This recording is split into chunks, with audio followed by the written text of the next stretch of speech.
తాజాగా అమెరికా అంతరిక్ష పరిశోధన సంస్థ నాసా శాస్త్రవేత్తలు 2024 వైఆర్-4 అనే గ్రహశకలాన్ని కనుగొన్నారు.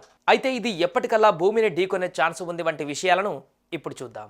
భూమి వైపు దూసుకువస్తున్న గ్రహశకలాలు ఎప్పటికప్పుడు ప్రపంచాన్ని భయపెడుతూనే ఉన్నాయి. అయితే భూమి వైపునకు దూసుకువస్తున్న ఆస్ట్రాయిడ్ మాత్రం ఎప్పటికప్పుడు ప్రపంచాన్ని భయపెడుతూనే ఉన్నాయి.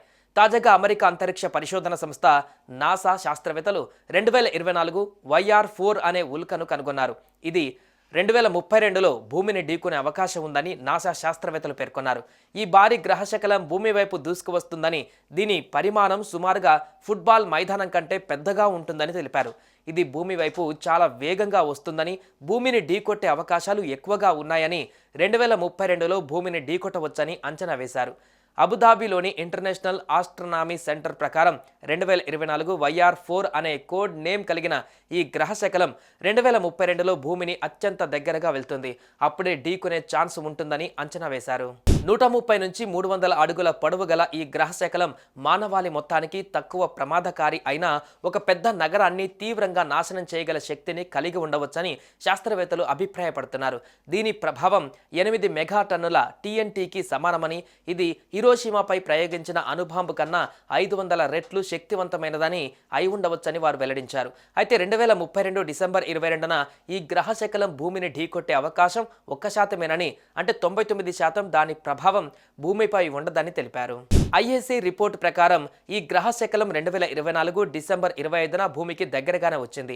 ఇది డిసెంబర్ 17, 2028లో మరోసారి భూమికి దగ్గరగా వస్తుందని అంచనా వేశారు. అప్పుడు కూడా ఈ ఉల్క భూమిని ఢీకొట్టే అవకాశం తక్కువేనని పేర్కొంటున్నారు.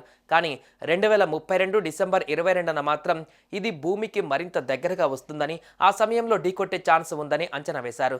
ప్రతి 4 ఏళ్లకు ఒకసారి ఈ గ్రహశకలం భూమి పక్క నుంచి వెళుతుంది. అలా వెళ్లి వచ్చిన ప్రతిసారి ఇది భూమికి మరింత చేరువకు వస్తుందని నిపుణులు చెబుతున్నారు. గ్రహశకలాలు సూర్యుని చుట్టూ తిరిగే చిన్న రాతి వస్తువులు.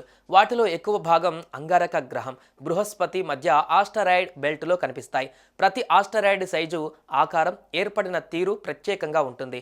అవి సౌర వ్యవస్థ ప్రారంభ రోజుల నుంచి ఉన్న అవశేషాలు, భూమితో సహా గ్రహాలు ఎలా ఏర్పడ్డాయి అనే దాని గురించి విలువైన ఆధారాలను అందిస్తాయి. అందుకే వీటిని శాస్త్రవేత్తలు అధ్యయనం చేస్తుంటారు. కొన్నిసార్లు గ్రహశకలాలు భూమికి దగ్గరగా వస్తాయి.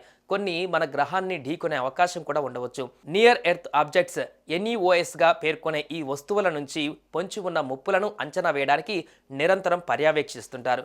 ఏదైనా ముప్పు పొంచి ఉంటే తగిన చర్యలు తీసుకొని నష్టాన్ని తగ్గించే చర్యలు తీసుకునే అవకాశం ఉంటుంది.